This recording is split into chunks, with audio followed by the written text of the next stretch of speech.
Rumah Sakit Ibu dan Anak Panti Abdi Dharma kini telah bertransformasi menjadi Rumah Sakit Panti Abdi Dharma atau RSPAD. Perubahan ini untuk meningkatkan pelayanan kepada masyarakat Cirebon dan sekitarnya. Rumah Sakit Panti Abdi Dharma kini memiliki layanan kesehatan yang lebih lengkap, fasilitas modern, dan tenaga kesehatan yang berpengalaman. Memiliki layanan IGD 24 jam, laboratorium, farmasi, ruang bersalin dan ruang operasi, juga memiliki berbagai klinik spesialis seperti spesialis kebidanan dan kandungan, spesialis anak, spesialis penyakit dalam, dan bedah umum. Rumah Sakit Panti Abdi Dharma di Jalan Pulasaren nomor 7 Kota Cirebon. Telepon 0231 203 873 atau 0821 1932 5004. Menerima pasien BPJS rawat jalan dan rawat inap. Dengarkan talkshow seputar kesehatan kerjasama Radio Suara Gracia FM dan Rumah Sakit PAD disiarkan setiap Jumat minggu kedua pukul 10 sampai 11 dengan narasumber tenaga kesehatan dari Rumah Sakit PAD. Pastikan Anda menyimak talkshow-nya di 95,9 Radio Suara Gracia FM. Menangkan hadiah menarik bagi 2 pendengar yang beruntung.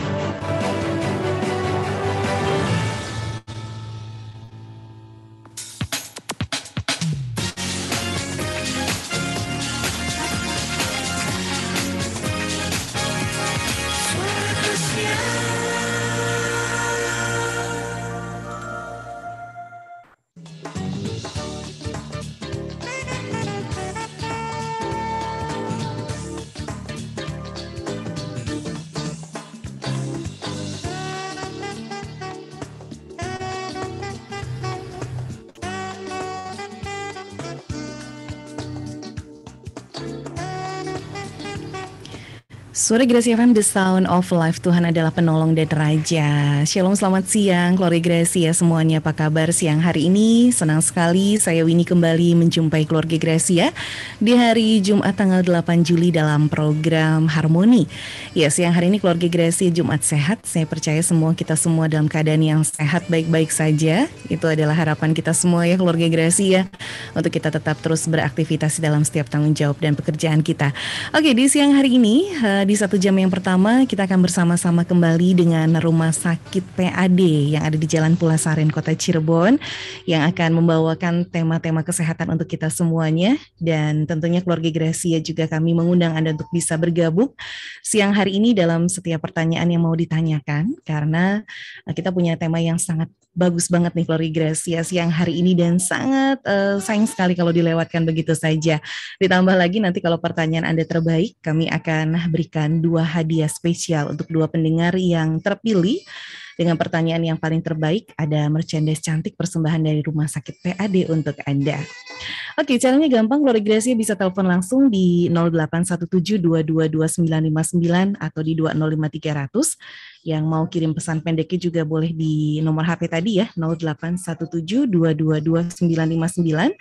Dan siang hari ini siaran kita juga secara langsung kami siarkan di Facebook Radio Suara Gracia FM. Anda bisa join langsung di sana, dan kita akan bersama-sama dengan tamu spesial kita pada siang hari ini yang sudah datang jauh-jauh dan di tengah kesibukan memberikan waktunya untuk kita semuanya.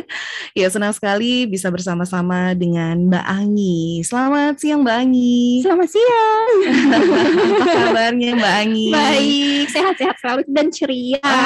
Sama seperti saya juga ya. Kita sehat selalu, dan setiap Jumat yang kedua bersama-sama dengan Rumah Sakit PAD kita bekerja sama terus ya untuk memberikan edukasi kesehatan buat keluarga Gracia. Mbak Anggi membawa siapa nih tamu spesial kita pada siang hari ini? Boleh diperkenalkan?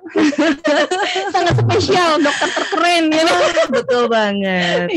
Ini memang di kesibukannya juga. Selamat pagi Mbak siang Dokter Hendra sebagai spesialis bedah ya. Betul ya. Di Rumah Sakit PAD. Iya, apa kabarnya dokter siang hari ini? Ya, kabarnya baik. Terima kasih. Ya. Tetap semangat ya dok ya. Iya, di tengah kesibukan juga sudah meluangkan waktu. Terima kasih banyak dokter, boleh sama-sama dengan keluarga Gracia. Senang sekali loh bisa jumpa secara langsung siaran begini ya. Dan Mbak Anggi, tentunya nanti Dokter Iya. Hendra akan banyak sekali membawakan informasi buat kita ya. Tema hari ini seputar apa nih dokter kalau boleh tahu? Tema hari ini seputar tentang kalau bahasa medisnya itu akut abdomen. Jadi Itu ya. sakit perut yang sifatnya akut, yang mendadak lah. Nah, akhir-akhir ini banyak yang sakit perut karena banyak jajan pedes-pedes kayaknya. Ya betul itu. Makanya boleh dibilang di Cirebon ini angka insidensinya ya, angka kejadiannya nih cukup tinggi. Cukup tinggi ya dokter Iya, ya. karena ternyata Cirebon ini suka makan pedas. Makan pedas, iya Apalagi betul. juga seblak juga kan. Seblak. Ternyata bumbu seblak. Iya ya, orang-orang Sunda Jawa Barat nih senang seblak ya, jajanan kekinian ya. Oke, Mbak Anggi, kita ngobrol sebentar ya sama Dokter Hendra nanti sebelum akan ada informasi yang pasti menarik ya dari RSPAD. Oke, Dokter Hendra mungkin sedikit bisa menceritakan juga nih dok, orang penyebab sakit perut itu tuh seperti apa? Karena kalau sakit perut kan otomatis nggak nyaman ya dok ya buat kita ya. Kok kayaknya misalnya kalau saya merasa juga, ini kenapa ya pagi-pagi perut kok mendadak nggak enak gitu kan? Aduh ini sakit perutnya kenapa? Nah mungkin berpikir yang tidak gitu. Kenapa gitu? Dan penyebabnya apa sih dok dari salah satu sakit perut itu dok? Oke, iya. Sebelumnya perkenalan diri dulu ya. Iya. Saya Dr. Hendra, dokter bedah di Rumah Sakit Panti Abdi Dharma. Semuanya selamat siang ya kepada siang. para pendengar setia di Suara Gracia. Bahasan kita hari pagi ini tentang akut abdomen atau bahasa Indonesia mungkin sakit perut yang sifatnya akut. Jadi yang disebut, sebelum saya menjelaskan dulu, yang disebut dengan akut itu biasanya definisinya kurang dari 14 hari. Oh, kurang dari 14 ya, hari. Kalau lebih dari 14 hari itu baru disebut dengan kronis ya. Nah, untuk sakit perut sendiri itu penyebabnya tuh banyak ya. Pertama kita mulai dari mungkin dari gejalanya dulu ya kan. Gejalanya tuh bisa ada yang sakit perut yang mendadak ya. Kemudian ada yang melilit sakitnya gitu kan. Nah, itu salah satu gejalanya. Kemudian juga bisa nanti dari diare atau mencret. Nah, kalau misalkan penyebabnya ya bisa juga karena dari faktor makanan ya, yang terutama kan dari faktor makanan, kemudian makanan yang kurang bersih, atau juga dari jajanan-jajanan. Dan yang bisa terkena itu ya bisa dari segala usia ya, mulai dari 0 bulan ya bisa sampai orang tua. Oke, semua pernah dan pasti mengalami sakit perut ya dok Pasti, ya. iya. Iya, karena penyebabnya mungkin tadi ya dari makanan yang kurang bersih atau mungkin kalau juga dari makanan mungkin lebih ke arah lebih banyak mungkin udah di atas balita ya. Di atas balita. Kalau di bawah balita bisa faktor lain ya. Faktor lain ya dok ya. Misalkan ada keganasan di saluran pencernaan. Itu ada kelainan kongenital. Yang kongenital tuh ya kelainan bawaan. Oh, bawaan. Iya. Jadi ada misalkan yang bayi baru lahir nih 1 minggu, itu misalkan perutnya kembung, sakit, anaknya rewel, babynya, ya itu bisa karena kelainan bawaan. Kayaknya ini memang udah spesifik ini ya pembicaraannya. Iya, jadi kita pembicaranya untuk yang mungkin usianya itu bukan bayi ya dok ya, tapi mungkin udah bisa dikatakan anak-anak sampai dewasa lah ya dok ya. Yang mungkin karena penyebabnya tadi adalah makanan ya, atau mungkin bakteri yang memang menyebabkan itu ya dok ya, bawa dari makanan ya biasanya ya. Nah kemudian dok, kalau sakit perut itu kan kadang-kadang ada posisi-posisi tertentu yang kita merasakannya ya dok. Misalnya kok sebelah kiri aku nggak enak ya, nih sakit perut nih, kayaknya aduh kenapa ya gitu kan. Atau mungkin ada yang merasa kok sebelah kanan ya dok ya gitu, kiri atau kanan tangan. Apakah itu ikut mempengaruhi jenis dari sakit perut dok? Iya betul. Kalau misalkan dari kacamata dokter bedah ya, ataupun mungkin dokter spesialis yang lainnya, jadi ada semacam kayak bahwa hal-hal tertentu. Kalau misalkan sakitnya di sebelah kanan, ya memang tuh biasanya kalau untuk remaja itu bisa lebih mengarah ke usus buntu yang paling sering ya. Tapi kalau misalkan pada wanita-wanita muda bisa juga ada infeksi lainnya. Usus buntu ini sebenarnya termasuk infeksi ya, penyakit infeksi di usus buntu. Nah, kalau misalkan pada wanita bisa juga mesti dibedakan dengan yang disebut dengan PMS ya, premenstrual syndrome. Nah, itu juga sama keluhan nyerinya. Sama sakitnya biasanya bisa di sebelah kanan, sebelah kiri kalau pada perempuan. Betul, ya. Kalau misalkan pada laki-laki ya, kita bicara tentang jenis kelamin. Kalau misalkan pada usia-usia muda, itu juga mengarahnya bisa ke arah usus buntu. Kalau sakitnya sebelah kanan ya. Bisa usus buntu. Kemudian kalau misalnya sakitnya di sebelah kiri, itu bisa juga infeksi dari saluran kencing atau infeksi di saluran pencernaannya sebelah kiri. Misalkan BAB-nya kurang lancar. Nah, itu bisa sembelit gitu ya. Iya, bisa sembelit juga ya. Oke. Ya, jadi keluarga Gracia mungkin Anda punya keluhan juga ya gitu ya Mbak Anggi dokter ya. Wow, ini hari-hari ini kenapa barangkali perut Anda mengalami sesuatu yang nggak enak. Nah, siang hari ini boleh gabung nih. Mumpung di sini ada Dokter Hendra sebagai dokter spesialis bedah yang sedang membahas tentang sakit perut akut begitu ya keluarga Gracia. Nah, dokter, kalau sakit perut akut ini apakah bisa berulang, Dok? Akan terjadi lagi gitu. Kalau tadi kan dokter katakan kurang dari 14 hari ya, berarti masa penyembuhannya ya atau terjadi gejalanya gimana? Gejalanya. Oh, gejalanya. Oke. Jadi gejalanya sebelum 14 hari dikatakan akut ya. Iya. Nah, apakah memang nanti suatu saat misalnya ya, Dok ya, itu akan bergejala lagi, apakah itu continue gitu, Dok? Lebih daripada 14 hari? Nah, kalau misalkan ini tergantung dari diagnosanya dulu ya.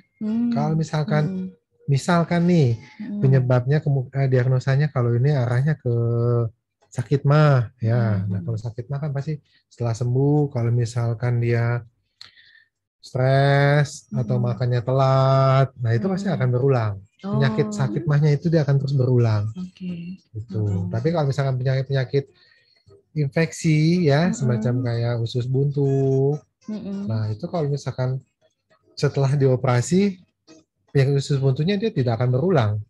Karena kan setelah diambil usus buntunya itu ya udah selesai gitu. Sudah sembuh ya. Sudah sembuh. Tapi juga kan bisa tidak memungkiri penyakit lainnya. Organ-organ di sekitarnya bisa juga penyakit dari saluran batu. Saluran kencing ya, saluran batu. Maksudnya saluran ada batu di saluran kencing. Nah, itu bisa. Itu sebelah apa, Dok? Sebelah kanan bisa sebelah kiri. Ya, kanan, karena saluran kencing itu kan kiri kanan. Kiri kanan ya. Dari ginjal sebelah kanan sama ginjal sebelah kiri. Nah, nanti baru saluran kencing itu bersatu di kandung kemih. Iya. Nah, itu bisa, itu salah satu yang disebut dengan diagnosa banding. Ya kan, selain kalau misalkan diagnosa utamanya ada usus buntu, nah bisa juga ada diagnosa bandingnya. Kalau misalkan laki-laki bisa ada infeksi di saluran kencing, atau ada batu di saluran kencing. Nah kalau ada perempuan mungkin lebih kompleks ya, karena anatominya kan dia ada indung telur di situ, bisa juga mengarah ke arah kista, bisa kista indung telur ya, atau misalkan tangkai indung telur yang terpuntir tuh. Nah, itu juga nyeri hebat. Nah, itu sakit salah satu ya, diagnosa banding. Nanti untuk penunjang diagnosa, nanti biasanya kita melakukan pemeriksaan ultrasonografi USG gitu. Untuk menegakkan, untuk menunjang dan membantu menegakkan diagnosa. Oke, jadi untuk yang wanita tuh memang lebih kompleks begitu ya? Lebih kompleks anatominya. Iya, ketimbang untuk yang pria begitu ya, dokter ya. Nah, ini ada yang sudah bertanya dari Ica ya, Dok ya. Selamat siang untuk dokter dari Rumah Sakit PAD, ini Dokter Hendra di sini. Mau tanya dokter, kalau saya itu sering sekali mengalami sembelit dan juga mah, termasuk mah yang parah juga katanya, sampai mengalami diare juga. Nah, bagaimana ya dok untuk solusinya? Terkadang merasakan tidak nyaman apabila makan sesuatu yang salah ya. Terima kasih dok. Nah, bagaimana dok? Oke. Ini boleh tahu sih ya? Ica. Oh iya ya. Mungkin nanti bisa ini ya, WhatsApp lagi nih. Iya, belum dikasih keterangan untuk usianya ya dok. Karena untuk beberapa kelainan seperti ini faktor usia juga menunjang ya. Oh gitu ya. Iya, kita kalau sebagai klinis itu. Oh, sorry ini dok, udah masuk lagi. Ya. Usia saya sekarang adalah 33 tahun. 33 tahun. Ya, terima kasih ya buat Ica. Karena kan ada usia-usia yang disebut dengan usia-usia cancer ya. Usia cancer itu jadi misalkan di atas 45 ya. Bisa kita anggap nih kalau ada kelainan perut bisa aja ada kelainan cancer ya, cancer dari usus ya, dari pencernaan. Kalau misalkan ini berarti Mbak Ica ini sudah didiagnosa dengan mungkin sakit MAH ya. Iya, sakit secara umum disebut dengan sakit MAH dengan usia di atas 30 tahun. Berarti bisa kalau berulang bisa juga kita sebut dengan kronis ya. Nah itu sebenarnya harus dicari dulu sumbernya itu apa. Bisa ada faktor stres. Nah, kalau misalkan ada faktor stres, berarti ya stresnya nanti dikurangi. Kalau misalkan karena suka telat makan, ya makanya diatur.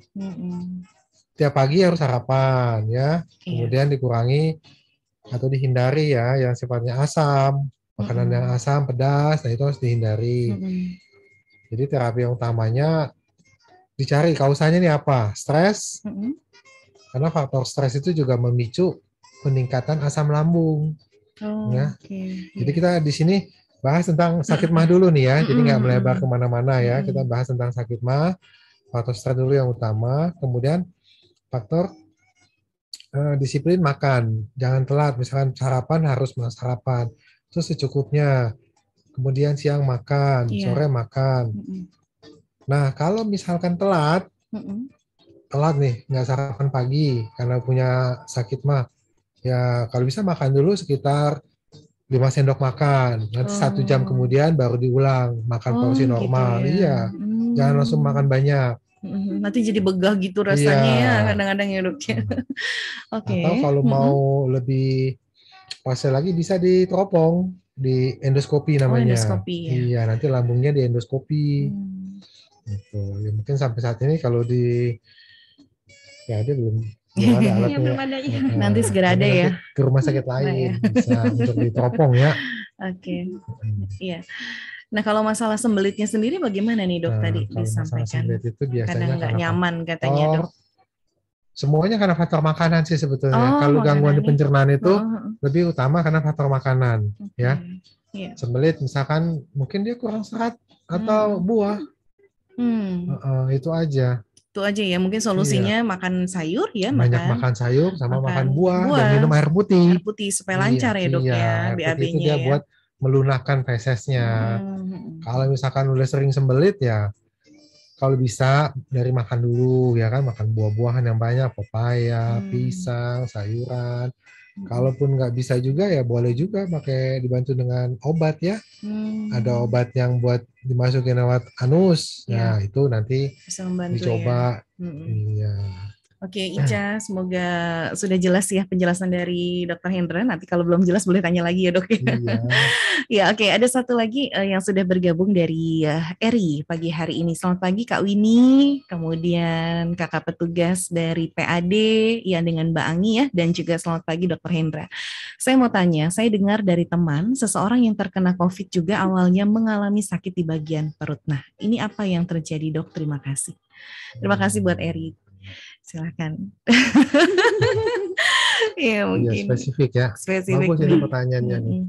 Kalau misalkan tentang penyakit COVID dengan sakit perut ya keluhannya, karena COVID ini kan dia virus ya. Masih ada ya dok sampai sekarang. Sampai saat ini ada dan dia sudah mengalami mutasi berapa kali ya. Tapi untungnya sih saat ini kita sudah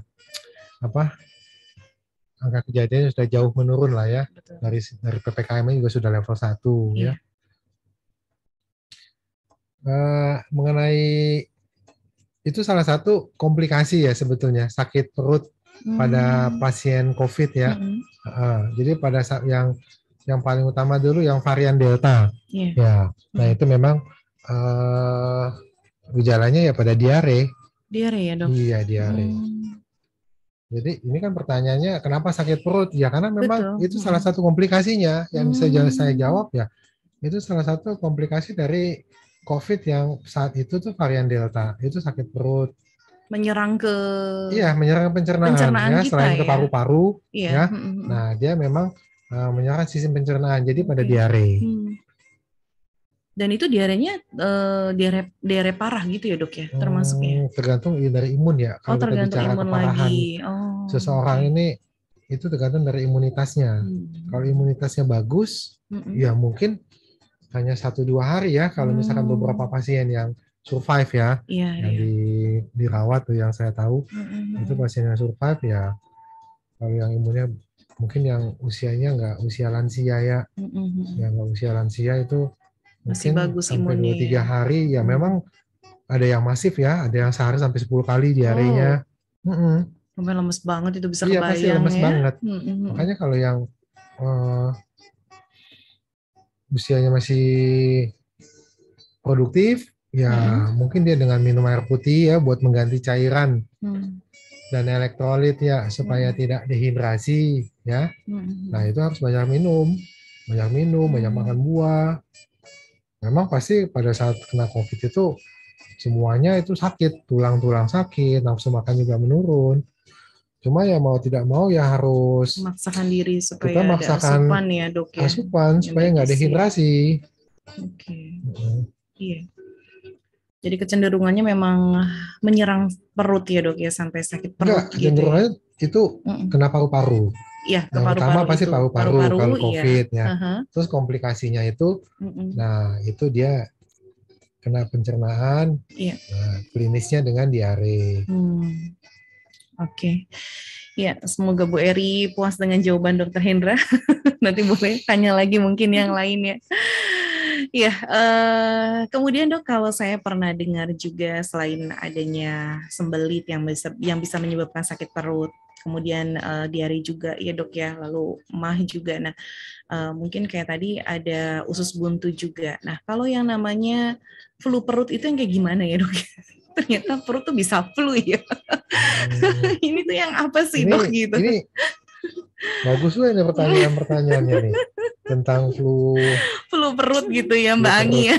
Iya. Karena mungkin pengalaman pernah datang ke dokter umum terus dibilang, oh ini kamu flu perutnya, flu gitu padahal nggak bersin ya. Ini maksudnya seperti apa sih dok?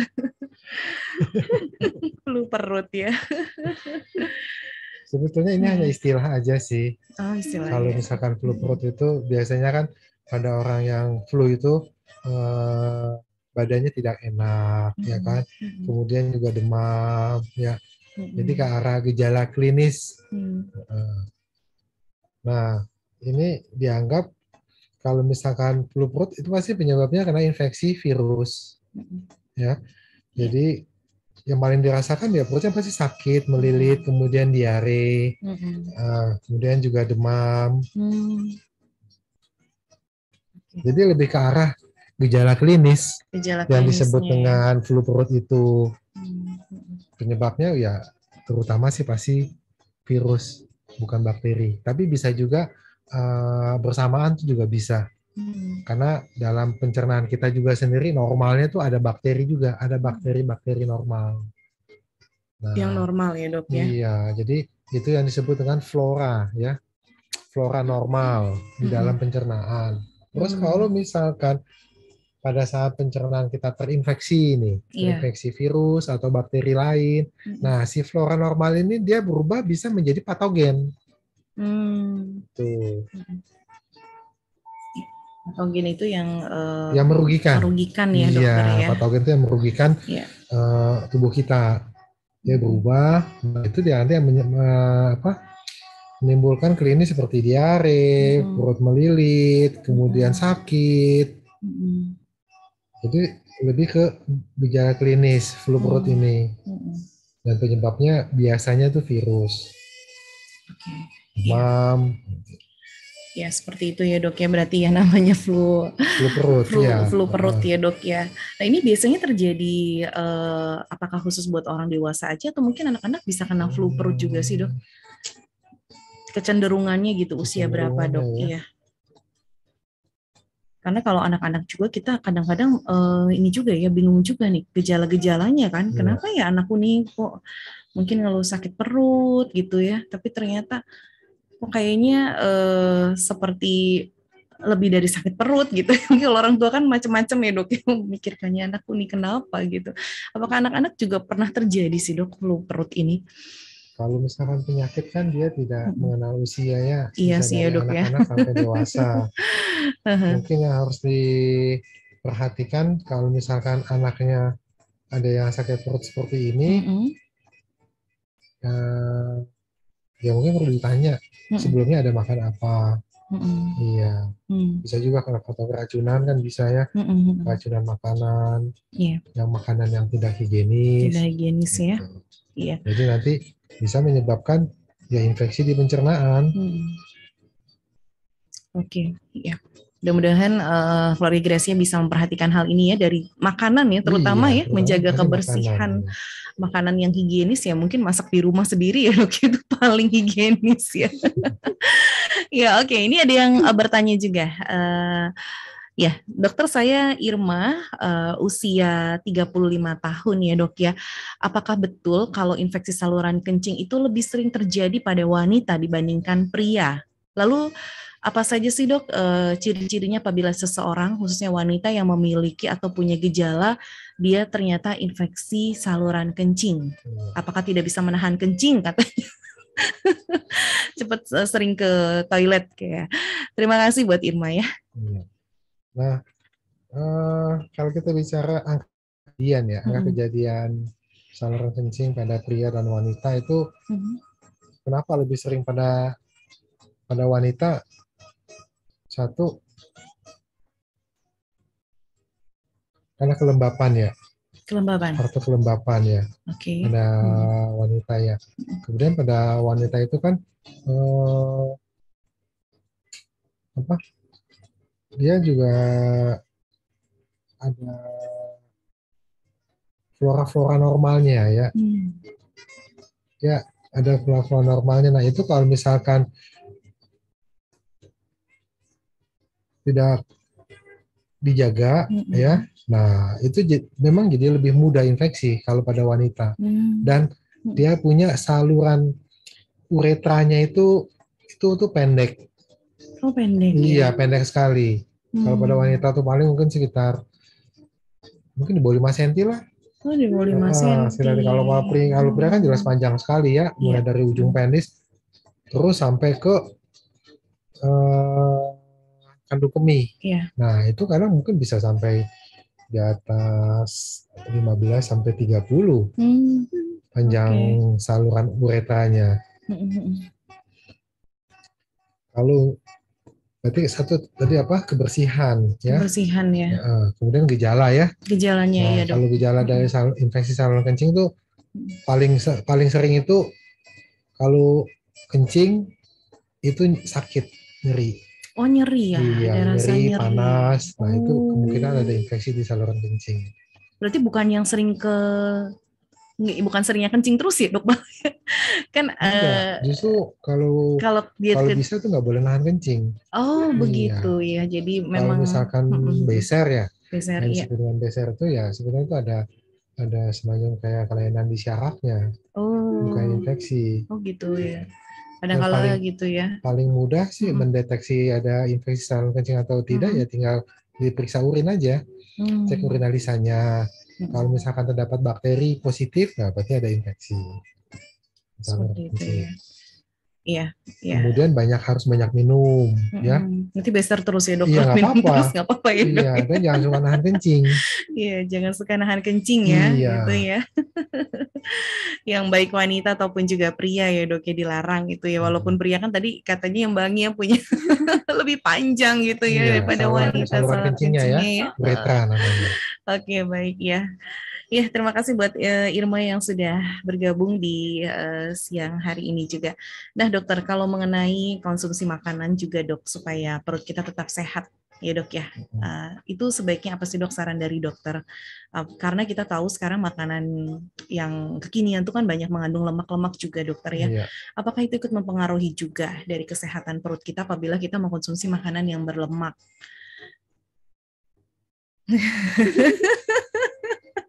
Karena sekarang kan ala-alanya lagi ala-ala Koreaan ya. Iya kan dok ya? Nah, pedas, asam, kemudian makan daging-dagingan yang dibakar, itu kan lemak-lemak kan ya. Ya, kalau bicara kesehatan pencernaan ya tetap sih buah sama sayur ya. Tinggi serat ya, intinya harus tinggi serat. Kemudian kalau untuk protein, protein hewani yang baik itu yang tidak dipanggang ya. Yang tidak dipanggang. Iya, tidak dipanggang atau tidak dibakar lah. Oke. Nah, Jadi yang sehat itu ya yang direbus. Kemudian kalau jenis hewannya ya mungkin ikan yang terbaik ya kalau menurut saya ya. Kalau misalkan kayak daging merah ini, nah itu kan berdasarkan penelitian kan itu salah satu penyebab kanker ya, terutama kanker usus besar ya, colon cancer. Daging merah dan daging olahan. Iya. Sebaiknya dihindari ya dokter ya. Iya. Kalau mau yang sehat ya tetap sih banyak makan sayur, buah. Nah, itu jadi tips buat dokter ya. Ini ada satu lagi dok yang sudah bergabung dari Adi siang hari ini. Dokter, saya pernah sakit perut ya, terkadang disertai dengan nyeri punggung atas dok. Nah, umumnya sih memang saya di bagian kiri. Apakah itu ada suatu gejala tertentu dok yang harus saya perhatikan dari yang namanya sakit perut, jenis sakit perut yang ada? Terima kasih. Gimana dok? Nyeri di punggung. Jadi sebelah atas, kiri ya? Ke punggung atas, iya dok, itu sering terasa katanya dari Adi.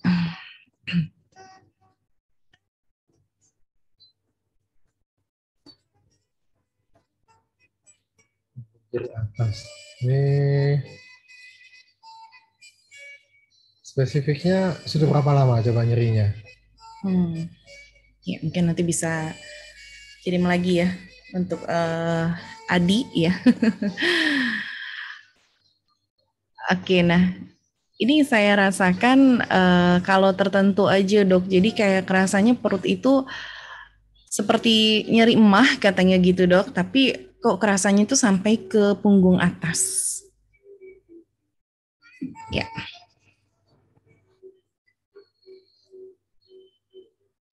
Kalau misalkan nyeri, berarti kita mesti bicara untuk mengetahui anatominya dulu ya. Kalau misalkan yang sebelah kiri, itu kemungkinan bisa dari diafragma juga bisa ya. Kemudian dari lambung juga bisa. Dan nyeri yang dirasakan tuh lebih ke arah punggung belakang atau ke dada depan nih. Kalau dari dada depan menjalar sampai ke punggung kiri ya, itu bisa salah satu gejala jantung ya, gangguan penyakit jantung kayak miokard infark. Itu keluhan nyerinya karena sesuai dengan anatomi yang ada di situ.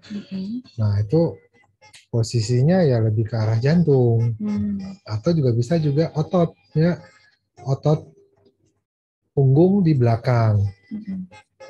Jadi ototnya misalkan kejang, itu juga bisa nyeri. Atau ada kelainan tulang belakang. Iya, jadi kalau misalkan untuk pemeriksaan lebih lanjutnya mungkin perlu di ronsen ya, untuk mengetahui apakah kelainannya di otot, di tulang belakang, atau mungkin di jantungnya. Atau juga bisa ya di organ pencernaan semacam kayak di lambung yang posisinya memang sebelah kiri ya. Sebelah kiri. Di tengah tapi agak ke kiri posisi lambungnya itu. Oke. Mungkin lebih lanjut nanti harus konsul dulu gitu ya ke dokter yang menangani. Karena atau kayaknya cukup spesifik ya. Iya, atau mungkin nanti bisa ke dokter ini ya, ke dokter Hendra juga ya dokter ya. Ke di rumah sakit PAD ya. Oke. Dokter mungkin ada yang mau disampaikan sebelum nanti kita akan closing di siang hari ini. Rasanya sudah semua ya, pertanyaan dari pendengar juga bagus-bagus banget ya siang hari ini ya Mbak Anggi. Karena ini satu kesempatan yang baik sekali bisa berjumpa dengan Dokter Hendra.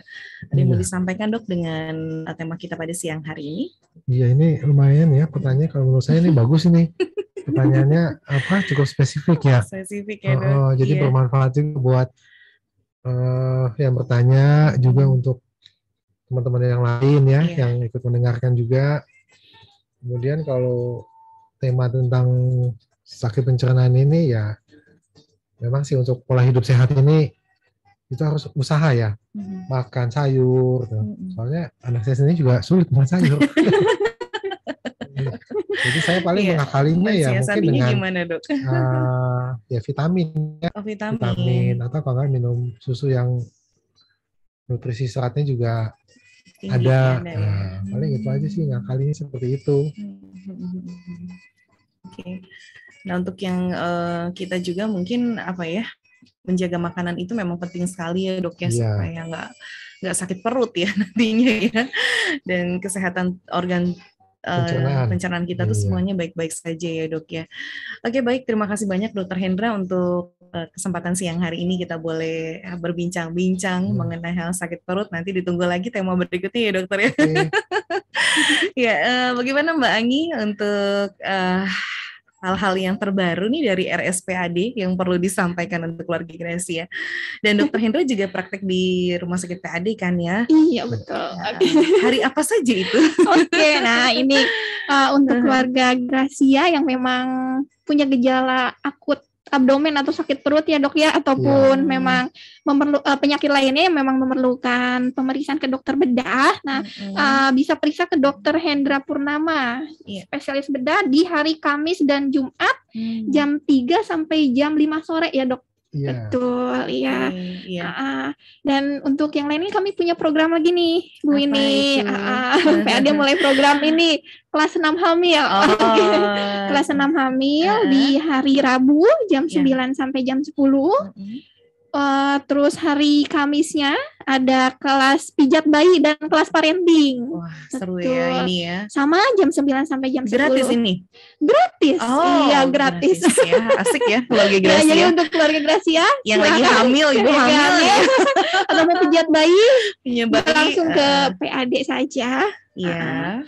Untuk ini juga untuk menjaga imunitas nih. Kami punya imun booster. Jadi ada paket Gold dan Premium. Jadi nanti bisa onset home care gitu. Jadi misalnya Bu ini mau di rumah diinfus vitamin. Kita bisa datang petugasnya. Nah, untuk yang Gold tarifnya 200.000, yang premiumnya 300.000. Oke, terjangkau sekali loh ini harganya. Terjangkau. Iya, sudah tinggal nunggu di rumah aja kan, udah langsung datang ya. Iya, langsung datang dimanapun berada. Oke. Sangat fleksibel. Iya. Untuk yang layanan swab masih bisa. Masih jalan ya. Iya, onset juga, home care juga ya. Iya. Oke. Nah, ada yang lainnya Mbak Anggi yang mungkin mau disampaikan? Satu lagi ya, saya hampir lupa itu. Masih ada program konsultasi gratis dengan Dokter Putih. Iya, Dokter Putih spesialis kulit dan kelamin. Iya. Nah, untuk Dokter Putih jadwalnya Senin sampai dengan Kamis jam 1 sampai jam 3. Kali konsultasi misalnya punya jerawat atau alergi kulit boleh silakan. Boleh ya, karena ngomong gratis gratis juga ya. Kita harus daftar dulu nggak sih kalau ke dokter kulit? Boleh daftar atau nanti bisa via MyKado ya. Kami punya aplikasi MyKado, jadi bisa di download di Play Store. Nanti pilih RS Panti Abdi Dharma. Oke, baik. Itu semua sudah? Sudah cukup. Sudah ya? Ada lagi. Ya, untuk vaksinasi COVID juga masih ada ya kegiatannya masih ada. Tiap hari apa Jumat. Itu? Setiap hari Jumat ya. Jadi boleh yang mau booster ya mungkin atau yang vaksinnya belum tuntas sampai ketiga sampai booster itu boleh langsung datang aja karena ini kan jadi persyaratan penting juga ya. Betul. Untuk melakukan perjalanan ya. Nah, jadi keluarga Gracia boleh datang ke RSPAD aja gratis. Betul ya? Gratis ya. Banyak gratis. Jadi tinggal cari Mbak Anggi aja di sana ya. Boleh. Oke, ini ada yang tanya nih Mbak, satu lagi pertanyaannya ya. Sebentar. Ada yang tanya lagi, oh ya maaf kalau Dokter Hendra sebagai dokter spesialis bedahnya menangani apa katanya. Oke, terima kasih pertanyaannya. Bagaimana sih yang mau menjawab ini? Ini kalau udah dengar kata bedah tuh udah takut ya, ngumpet gitu. Aduh. Ya, gimana dok? Menangani kasus apa ya yang berhubungan dengan penyakit bedah ya? Jawabannya itu aja. Itu aja ya. Iya. Iya, tapi tinggal, selanjutnya kan tinggal konsultasinya keluhannya itu apa. Gitu. Bahkan nanti kan bisa diarahkan apakah memang ini di bidang bedah atau bisa ke bidang yang lain. Ya seperti itu ya, tapi bisa konsultasi dulu ya dok ya, ke dokter ya, misalnya penyakit dalam yang rasanya gimana-gimana, nah langsung nanti datang ke Dokter Hendra dulu ya, supaya bisa diarahkan nantinya ya. Oke, bisa bisa pakai BPJS dok. Oh bisa ya? Iya betul. Oh bisa. Luar biasa ya, itu kartu ajaib ya untuk pergi ke RSPAD itu bisa ya ditangani pasien menginap BPJS bisa, umum juga bisa atau asuransi lainnya ya? Ya betul, asuransi lainnya kami sudah banyak kerjasama juga. Oke, baik. Terima kasih banyak Mbak Anggi untuk informasinya. Sukses ya buat RSPAD. Dan kita mau langsung pilih nggak pemenangnya siapa nih? Tadi nama-namanya masih inget nggak? Pilih yang mana dok? Yang tadi spesifikasi yang benar bang. Iya. Yang mana nih ya tadi? Yang pertama Ibu Eri yang tadi kata dokter ya, yang mengenai COVID tuh dok, yang sakit perut. Itu tadi ada Ibu Eri, kemudian ada Ica ya. Terus ada Irma, ada Adi juga. Ica tadi yang sembelit ya, yang Irma tadi adalah infeksi saluran kencing. Yang Adi itu tadi sakit punggung. Mau pilih yang mana dokter? Yang sesuai dengan tema aja ya. Silakan dok. Ica boleh Ica. Ica boleh Ica. Ica boleh satu, kemudian Bagi satu lagi. Oh, satu lagi. Gimana ya? Ibu Eri, tadi ada Ibu Eri, ada Ibu Irma, ada Adi. Ibu Eri tadi yang tanya tentang sakit perut kayak COVID itu. COVID ya. Boleh Ibu Eri aja. Ibu Eri saja. Oke, baik ya. Selamat langsung ini ya. Langsung kita umumkan buat Ibu Eri dan Mbak Ica ya. Selamat untuk hari ini. Nanti hadiahnya bisa diambil mulai jam 1 siang di Radio Suara Grasi FM ya. Ada merchandise cantik persembahan dari RSPAD. Dan berlaku hanya 3 hari. Kalau lewat dari 3 hari udah hangus. Oke, terima kasih sekali lagi Dr. Hendra dan juga Mbak Anggi. Kita akan jumpa di lain kesempatan di bulan depan ya. Jumat yang kedua. Baik keluarga Gracia, saya akan lanjutkan kembali kebersamaan kita di program Harmoni sampai tuntas nanti pukul 12.